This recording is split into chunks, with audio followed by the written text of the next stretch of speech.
ஆண்டவராக இயேசு கிறிஸ்துவின் நாமத்தினாலே இந்த காலை வேளையிலே உங்களை சந்திப்பதில் மிகுந்த சந்தோஷம். மீண்டுமாக துணிக்கைகள் அப்படிங்கிற ஒரு பகுதியில் நாம் இன்னைக்கு பார்க்குறோம். இந்த துணிக்கைகள் முதலாவது பகுதியை நாம் ஆரம்பித்த போது ஆண்டவர் சிலரை குறித்து நமக்கு வேதத்தில் பல வருஷங்களாக எனக்கு சொல்லிக் கொடுத்த காரியங்களெல்லாம் எழுதி வச்சுருந்தேன். அதை அப்படியே ஒரு ஷார்ட் செர்மனாக ஒரு 10-15 நிமிஷம் கொடுக்கத்தக்கதாக கர்த்தர் கிருபை பாராட்டினார். அது அநேகருக்கு ஆசீர்வாதமாக இருந்ததாக, பிரயோஜனமாக இருந்ததாக சாட்சி சொன்னார்கள். அதற்காக கர்த்தரை ஸ்தோத்திரம் பண்ணுகிறேன். எல்லா துதி கன மகிமை அவர் ஒருவருக்கு மாத்திரமே. அதுக்கு பிறகு இந்த துணிக்கையை தொடங்கணும் அப்படின்னு சொல்லி நிறைய பேர் கேட்ட போதும், ஆனால் டுடே ஸ்பெஷல் தான் பண்ணிகிட்டே இருந்தோம். இப்போ அந்த துணிக்கையோட 2வது பகுதியை பண்ணுறதுக்கு ஆண்டவர் சில வாய்ப்புகள் கொடுத்துருக்கிறாரு. ஒரு சிலரை குறித்து வேதத்தில் தியானிக்கும் போது சரி அவர்களை குறித்து செய்யலாம் அப்படின்னு சொல்லி இந்த துணிக்கைகள் பகுதியை ஆரம்பிச்சிருக்கிறோம். எங்கள் ஊழியங்களுக்காக ஜெபம் பண்ணிக்கொள்ளுங்க. நாம் இன்றைக்கி அந்த துணிக்கை பகுதிக்குள்ளே கடந்து போகிறோம். இன்றைக்கி நம்ம யாரை பற்றி பார்க்க போகிறோம் அப்படின்னு கேட்டிங்கன்னா, நீங்கள் பார்த்துருப்பீங்க தம்ப்நெயில்ல தேராகு குறித்து பார்த்து. இந்த தேராகு யார் அப்படின்னு கேட்டிங்கன்னா, ஆபிரகாமுடைய அப்பா. இந்த ஆபிரகாமுடைய அப்பாவுக்கு என்ன அவ்வளோ ஒரு முக்கியத்துவம் விசேஷம் அப்படின்னா என்ன அப்படின்னு சொல்லி நீங்கள் பார்த்தீங்கன்னு சொன்னால், இந்த ஆபிரகாமுக்கு கொடுக்கப்பட்ட விஷன் மிக முக்கியமான விஷன். நம்ம எல்லாருக்கும் தெரிஞ்சிருக்கிறபடி ஆபிரகாம் தான் இந்த விசுவாசத்தினுடைய தகப்பன். கிறிஸ்துவின் சாம்ராஜ்யம், கிறிஸ்துவின் ராஜ்யம், கிறிஸ்துவின் பலி, இது எல்லாத்துக்கும் மெல்கிசேதேக்கின் முறைமை, இது எல்லாத்துக்கும் ஸ்டார்டிங் பாயிண்ட் யாருன்னா ஆபிரகாம் தான். உங்கள் எல்லாருக்குமே தெரியும். மத்தேயு சுவிசேஷம் 1:1 கூட ஆபிரகாமின் குமாரனாகிய தாவீதின் குமாரனான இயேசு கிறிஸ்துவின் வம்ச வரலாறு அப்படின்னு தான் இருக்கும். ஏன்னா ஆபிரகாம், தாவீது, இயேசு இந்த 3 பேருக்குள்ள மொத்த ஹிஸ்டரியுமே அடங்கிடும்.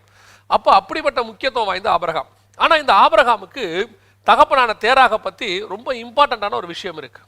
என்ன அப்படின்னு சொல்லி பார்த்தீங்கன்னு சொன்னால், இந்த ஆபிரகாமுக்கு கொடுக்கப்பட்ட விஷன் எங்கே கொடுக்கப்பட்டது, முதலாவது எங்கே கொடுக்கப்பட்டது அப்படின்னு கேட்டிங்கன்னு சொன்னால், அப்போஸ்தலர் நடபடிகள் 7ஆம் அதிகாரம் 2-3 வசனங்களை வாசிக்கும் போது, அவன் சினாயார் தேசத்தில் கல்தேயர் பட்டணத்தில் இருக்கும் போதே, அதாவது காரானூரில் குடியிருக்கும் முன்னமே ஆபிரகாமுக்கு கர்த்தர் வெளிப்பட்டார். ஆனால் ஆதியாகமத்தில் வாசிச்சிங்கன்னா 12ஆம் அதிகாரத்தில் தான் ஆண்டவர் ஆபிரகாம்கிட்ட பேசுகிற மாதிரி இருக்கும். ஆபிரகாம் அப்போ எங்கே இருக்கிறாருன்னா ஆரானில் இருக்கிறார், அதாவது காரானூரில் குடியிருக்கிறார். அந்த ஆரானுங்கிறது காரான் அப்படின்னு சொல்லுவாங்க. ஹீப்ருக்கும் கிரீக்குக்கும் வரும்போது அந்த ப்ரொனன்சியேஷன் மாறும். இப்போ அவர் அங்கே வந்த பிறகுதான் கர்த்தர் அழைக்கிற மாதிரி இருக்கும். ஆனால் நீங்கள் அப்போஸ்தலர் நடபடிகளில் வாசிச்சிங்கன்னா, ஆபிரகாமை ஆண்டவர் அதற்கு முன்பதாகவே அழைத்தார் அப்படின்னு இருக்கும். அதுக்கு முன்பதாக எங்கே அழைத்தார் அப்படின்னா, காரானூரில் குடியிருக்கும் முன்னமே மெசொப்பொத்தாமியா தேசத்தில் இருக்கும் போதே அப்படின்னு சொல்லும் அப்போஸ்தலர் நடபடிகள் 7:2-3. அப்போ அந்த மெசொப்பொத்தாமியா தேசம் தான் கல்தேயர் பட்டணம், கல்தேயர் பட்டணம் தான் சினாயார் தேசம், சினாயார் தேசம் தான் நமக்கு இன்னைக்கு இருக்கிற ஈராக். ஸோ அங்கே இருக்கும் போதே கர்த்தர் கூப்பிட்டுட்டார். ஆனால் நீங்கள் நல்லா அந்த வசனத்தை வாசித்து பாருங்க. அந்த கானான் தேசத்துக்கு போக புறப்பட்ட ஆபிரகாமை அவர் புறப்படலை, அவங்க அப்பா தான் அழைத்து கொண்டு வந்தார்னு வசனம் சொல்லும். ஆதியாகமத்தின் புஸ்தகம் 11ஆம் அதிகாரம் 31வது வசனத்தை வாசிக்கும் போது, தேராகு தன் குமாரனாகிய ஆபிரகாமையும் ஆரானும் குமாரனும் தன் பேரனமாயிருந்த லோத்துவையும் தன் குமாரன் ஆபிரகாமுடைய மனைவியாகிய தன் மருமகள் சாராயையும் அழைத்து கொண்டு அவர்களுடனே ஊர் என்கிற கல்தேயருடைய பட்டணத்தை விட்டு கானான் தேசத்திற்கு போக புறப்பட்டான். அப்ப இந்த வசனம் தெளிவா சொல்லுது, புறப்பட்டது யாருன்னா தேராகு தான் புறப்பட்டார். ஆனா விஷன் யாருன்னா ஆபிரகாமுக்கு தான் விஷன். இப்ப கர்த்தர் ஆபிரகாம் பார்த்து என்ன சொல்றாரு, நான் உனக்கு காண்பிக்கும் தேசத்துக்கு வா அப்படின்னு கூப்பிடுறார் அப்போஸ்தலர் நடபடிகள். அப்படி கூப்பிடும்போது இந்த தேராகு தான் அந்த விஷனை எடுத்துக்கொண்டு முன்னின்று நடத்துகிறார். ஆபிரகாமுக்கு கானானுக்கு போக ரூட் தெரியுமோ தெரியாதோ அது தெரியாது. ஆனா முன்னின்று நடத்தினவர் யாரு அப்படின்னு கேட்டீங்கன்னா இந்த தேராகு. தகப்பனுடைய பேச்சு, தகப்பன்கிட்ட போய் தன்னுடைய விஷனை அவர் ஷேர் பண்ணியிருக்கணும். அந்த கானானுக்கு அவர் தான் போக புறப்படுறாரு, கூட எல்லாரையும் கூட்டிட்டு போறாரு, வாங்க நம்ம எல்லாம் போவோம். அப்போ இந்த தேராகுக்கு கொடுக்கப்பட்டதான அந்த ஷேர் பண்ணப்பட்ட விஷன் எப்படிப்பட்டது, ஒரு ஹெவன்லி விஷன், பரலோகத்தினுடைய மாடல். அந்த விஷன்ல தான் இப்போ நீங்கள் நானுமே இருக்கிறோம். நாமே இந்த உலகத்துல இருந்து பிரயாணப்பட்டு பரலோக ராஜ்யத்துக்கு பரம கானானுக்கு போக போறோம். இதான் அந்த விஷன். அந்த விஷன் நமக்கு கொடுக்கப்பட்டது, ஆபிரகாமுக்கு கொடுக்கப்பட்டது. அந்த விஷன்ல கூட யார் வராரு, தேராகு வரார். ஸோ தேராகு தான் இதை முன்னின்று நடத்துகிறார். யோசித்து பாருங்க, எப்பேற்பட்ட விஷனை முன்னின்று நடத்தக்கூடியதான ஒரு வாய்ப்பு, ஒரு அழைப்பு அவருக்கு கொடுக்கப்படுகிறது. அப்படியே வராங்க, புறப்பட்டு வராங்க. அதே சினாயார் தேசம், கல்தேயர் பட்டணம், அதே ஈராக்ல இன்னொரு பகுதியில் இருக்கிறது. அதாவது இஸ்ரவேலுக்கு போற வழியில் இருக்கக்கூடிய அதே நாட்டில், ஈராக்ல அதே நாட்டில் இருக்க இன்னொரு பகுதி தான் ஆரான். அங்க வராங்க. ஆனா அந்த வசனம் என்ன சொல்லுது, அவர்கள் ஆரான் மட்டும் வந்தபோது அங்கே தங்கி விட்டார்கள். அப்ப ஏன் அங்க தங்கிட்டாங்க அப்படின்னு சொல்லி பாத்தீங்கன்னா, அவங்க இருந்த அந்த ஊர் பட்டணத்தை விட இந்த ஆரான் ஒரு ஆசீர்வாதமான பட்டணம். ஆரான் ஒரு செழிப்பான ஒரு பட்டணம். அவங்க அங்க வந்து தங்கி ஆசீர்வாதத்தை சுதந்திரித்துக் கொள்வதற்காக அவர்கள் எல்லா காரியத்தையும் செய்கிறார்கள். ஆனா புறப்பட்டது கானானுக்கு, அவங்க தங்கி விட்டது ஆரானில தங்கி விட்டார்கள். இப்போ இந்த ஊர் என்கிற பட்டணத்துல புறப்பட்ட அவர்கள் வந்து ஆரான்ல தங்கின பிறகு அடுத்த வசனம் சொல்லுது, தேராகு ஆரானிலே மரித்தான். மரிக்கும் போது அவனுக்கு வயசு 205 வருஷம் அப்படின்னு இருக்கு.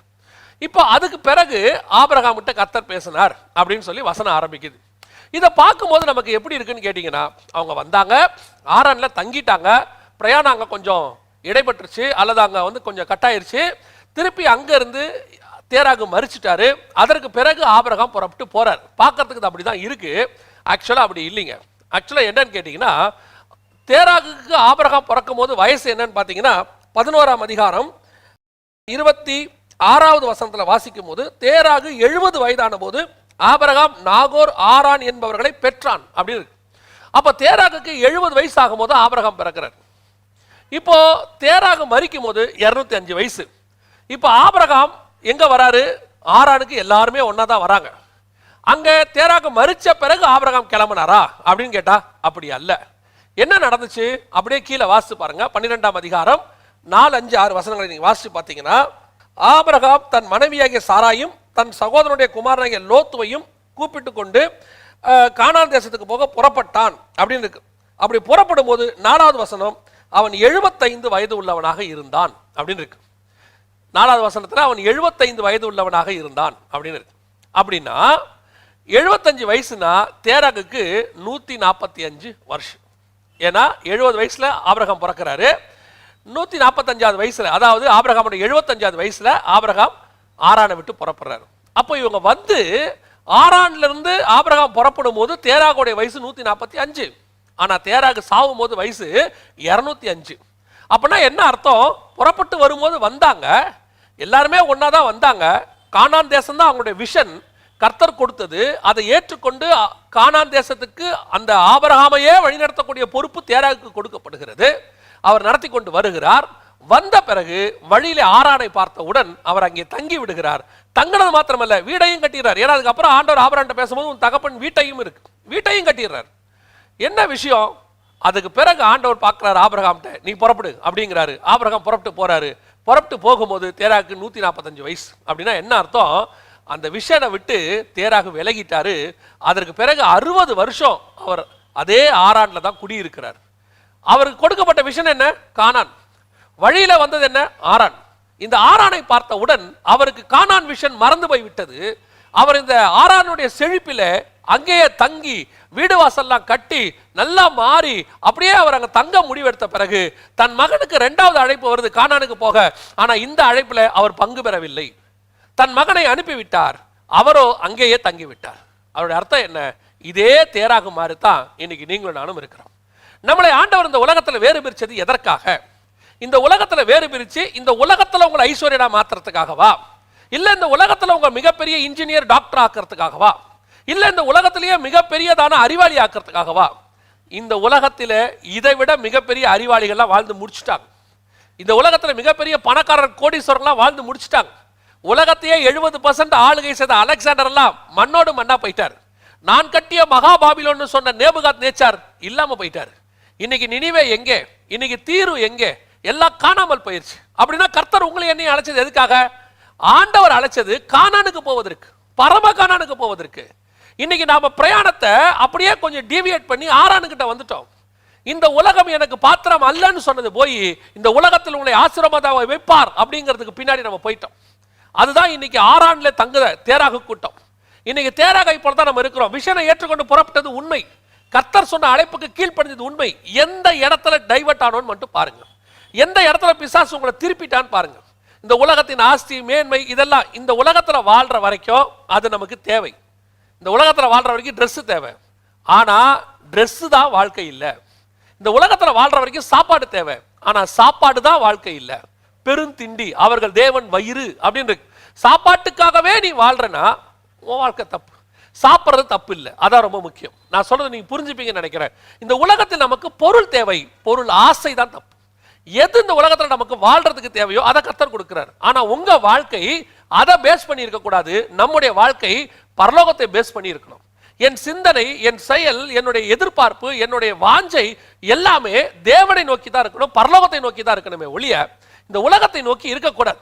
இந்த உலகத்துல என்ன தேவை இருக்கு, அந்த தேவையை கர்த்தர் கொடுப்பார். அதற்கான ஒரு வேலையை கொடுப்பார். அந்த வேலைக்கு நீங்க உண்மையா இருங்க. அதுல ஒரு வருமானம் வரும். அந்த வருமானத்தை கர்த்தர் ஆசீர்வதிப்பார். உங்கள் குடும்பத்தை நீங்கள் நடத்த முடியும்.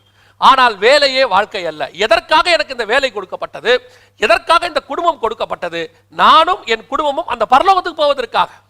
இன்னைக்கு நம்ம விஷன் என்ன ஆயிடுச்சு, அப்படியே டைவர்ட் ஆகி எப்படியாவது என் குடும்பத்திலே நான் பெரிய ஆள் ஆகணும், எப்படியாவது என்னை தாழ்த்தினவர்களுக்கு முன்னாடி நான் உயர்த்தப்படணும். தாழ்த்தினவர்களுக்கு முன்னாடி நம்ம ஏன் உயர்த்தப்படணும் நீங்க விரும்புகிறோம்? இங்கே நீங்கள் உயர்த்தப்படுகிறீர்களோ இல்லையோ, பிதாவுக்கு முன்பாக உடைய நாமம் உயர்த்தப்பட்டு சொல்லப்படுகிறது இயேசு கிறிஸ்துவினாலே. எவ்வளவு பெரிய மேன்மை! இந்த உலகத்தில் நீங்கள் என்ன அடைகிற எல்லா மேன்மையும் ஒரு நாள் மறைந்து போகும். எத்தனையோ கண்டுபிடிப்புகளை கண்டுபிடித்த விஞ்ஞானிகள் பெயர் இன்னைக்கு நமக்கு ஞாபகத்தில் இல்லை பாருங்க. உலகத்தில் எவ்வளவு பெரிய சாதனை செய்தவங்க எத்தனையோ பேர் காணாம போயிட்டாங்க. ஆனால் இந்த உலகத்தில் எது நிரந்தரமா இருக்கிறது? எதுவுமே நிரந்தரம் கிடையாது. இந்த உலகத்தில் இருக்கிற எத்தனையோ தியரி எல்லாத்தையும் கண்டுபிடிச்சவங்க இன்னைக்கு யாரு, என்ன, அவங்க இருக்காங்களா, அவங்க சந்ததிகள் எங்க, எப்படி இருக்கு தெரியாது நமக்கு. 5000 வருஷத்துக்கு முன்னாடி வாழ்ந்த எத்தனையோ பேரை நம்ம பத்தி பேசுறோம். இன்னைக்கு அவங்க இருக்கிறாங்களா, அவங்க சந்ததி இருக்குதா நமக்கு தெரியாது. ஆனா ஒண்ணு மட்டும் நிச்சயம், நமக்கு ஒன்று நியமிக்கப்பட்டிருக்கிறது. அதை நாம் வாஞ்சையை தொடங்க போகிறோம். தேராகு அவ்வளோ பெரிய விஷனுங்க, அவ்வளோ பெரிய விஷன். அதோட விஷனுடைய மகத்துவம் என்னன்னு மாத்திரம் நான் உங்களுக்கு சொல்லிட்டு இந்த முதல் நாள் இதை நான் முடிக்க விரும்புகிறேன். யாத்ராகமத்தின் புஸ்தகத்தில் 3ஆம் அதிகாரத்தில் ஏறக்குறைய ஆபிரகாம் கானானுக்கு வந்து அங்கே விஷனை பெற்றுக்கொண்டு அங்கே அவர் வாழ்ந்து மரிக்கிற போது ஆண்டவர்கிட்ட அவருக்கு ஒரு காரியம் சொல்லப்படுது. உன்னுடைய சந்ததியார் 400 வருஷம் அவர்கள் எகிப்திலே அடிமைத்தனத்தில் இருப்பாங்க, அதை முடிச்சுட்டு திரும்பி இங்கே வருவாங்க அப்படின்னு சொல்லப்படுது. அந்த தீர்க்க தரிசனம் நிறைவேறுது. எப்போ? 430 வருஷம் கழிச்சு. யோசேப்புடைய 30 வருஷமும் அடிமைத்தனத்தில் இருந்த 400 வருஷமும் சேர்ந்து 430 வருஷம் கழிச்சு முடிக்கப்படுது. அப்படி வரும்போது மோசே கேட்கிறார் ஆண்டவரை பார்த்து, ஆண்டவரே நான் இப்படி போனா அவங்க என்ன நம்ப மாட்டாங்க, அவங்க என்ன நம்பணும்னா அவங்களுடைய நாமத்தை கேட்பாங்க, நான் என்ன சொல்லணும் அப்படின்னு சொன்னா அவர் ஆண்டவர் ஒரு வார்த்தை சொல்றாரு, நீ போய் அவங்ககிட்ட சொல்லு, ஆபிரகாமின் தேவனும் 15வது வசனம், மேலும் தேவன் மோசேயை நோக்கி, ஆபிரகாமின் தேவனும் ஈசாக்கின் தேவனும் யாக்கோபின் தேவனுமாய் இருக்கிற உங்கள் பிதாக்களுடைய தேவனாகிய கர்த்தர். இப்ப கர்த்தர் தன்னை அட்ரஸ் பண்றார். ஆண்டவரே என்ன எந்த கர்த்தர்னு கேட்பாங்களே, உங்களை சொல்றதுக்கு அட்ரஸ் பண்றதுக்கு உங்களை தெரியப்படுத்துறதுக்கு எனக்கு ஒரு ஃபெமிலியரான நேம் வேணுமே. இந்த பேரை சொன்னா அவங்க உங்களை தெரிஞ்சுக்குவாங்க ஆண்டவரே, நான் அப்படி யார் பேரை சொல்லணும், எப்படி சொன்னா உங்களை அவங்க தெரிஞ்சுப்பாங்கன்னு கேட்கும் போது ஆண்டவர் சொல்ற வார்த்தை, நீ போய் ஆபிரகாமுடைய பேரை சொல்லு. ஆபிரகாம்னு உங்க தகப்பன் ஒருத்தன் நீங்க நம்புறீங்களே, அந்த ஆபிரகாமை கானானுக்கு கொண்டு வந்த அந்த கர்த்தர் சொல்றேன்னு சொல்லு, அவங்க ஏற்றுக்கொள்வாங்க. இப்ப அந்த பேர் எவ்வளவு மகத்துவம் பாருங்க. உன் பேரை பெருமைப்படுத்துவேன்னா நம்ம எதை நினைக்கிறோம் தெரியுமா? இந்த உலகத்துல பேரை பெருமை, அதுவும் உண்மைதான். ஆனா அதை விட என்ன தெரியுமா, நம்ம பேரை அவர் வாயால ஒரு தடவை சொல்றாரு பாருங்க. ஒரு தடவை நம்ம பேரை அவர் வாயால சொல்றாரு, எவ்வளவு பெரிய விஷயம். சர்வ வல்லமையுள்ள தேவனுடைய வாயிலிருந்து ஒரு முறை நம்முடைய நாமம் உச்சரிக்கப்படுது. அதான் நான் சொல்லுவேன், ஆண்டவர் பரலோகத்துல கோடிக்கணக்கான தூதர்களுக்கு முன்பாக சிங்காசனத்தில் வீற்றிருக்கிறார். பிசாசு வந்து நிக்குது. இப்ப தேவனுக்கும் பிசாசுக்கும் கான்வர்சேஷன். அப்ப அந்த பரலோகம் எப்படி இருக்கும்? அப்படியே பின் டிராப் சைலண்ட்ல இருக்கும். ஏன்னா தேவன் பேசுறாரு. இப்பவே ஒரு பிரதமரோ ஜனாதிபதியா பேசினா அந்த ஏரியாவே பின் டிராப் சைலண்டா இருக்கும். தேவன் பேசுறாரு, கோடான கோடி தூதர்கள் உட்கார்ந்து இருக்கிறாங்க, அப்படியே பிசாசு நிக்கிறான். இவ்வளவு பேருக்கு நடுவுல கர்த்தர் ஒரு பேரை சொல்றாரு பாருங்க, யோபுவின் மேல் கண் வைத்தாயோ. அந்த முழு பரலோகத்திற்கும் இடி முழக்கத்தை போல, பெருவெள்ளத்து இரைச்சலை போல, எக்கால சத்தத்தை போல வெளிப்படுகிற அவருடைய வாயிலிருந்து வரக்கூடியதான அந்த யோபுங்கிற அந்த வார்த்தை எவ்வளவு பவர்ஃபுல் பாருங்க, எவ்வளவு பவர்ஃபுல். அந்த வார்த்தை அப்படி வரும்போது சர்வ பரலோகமும் அப்படியே கேட்கும் பாருங்களேன், யோபு அப்படின்னு. அதான் எனக்கு ஆண்டவர் சொல்லி கொடுத்தது, பரலோகத்துல அப்படி ஒரு தடவை நம்ம பேரு அத்தனை பேருக்கு முன்னாடி பெருமையாக உச்சரிக்கப்படுமானால் கீழே நீங்கள் எப்படிப்பட்ட உபத்திரவத்தையும் சந்திப்பதற்கு ஆயத்தமாகலாம். ஏன் இவ்வளவு உபத்திரவத்தை நான் சந்திக்க தயாருங்க? ஏன்? அந்த சர்வ வல்லமையுள்ள தேவன் அண்ட சராசரத்திற்கு முன்பாக என் பெயரை உச்சரிக்கிறார்.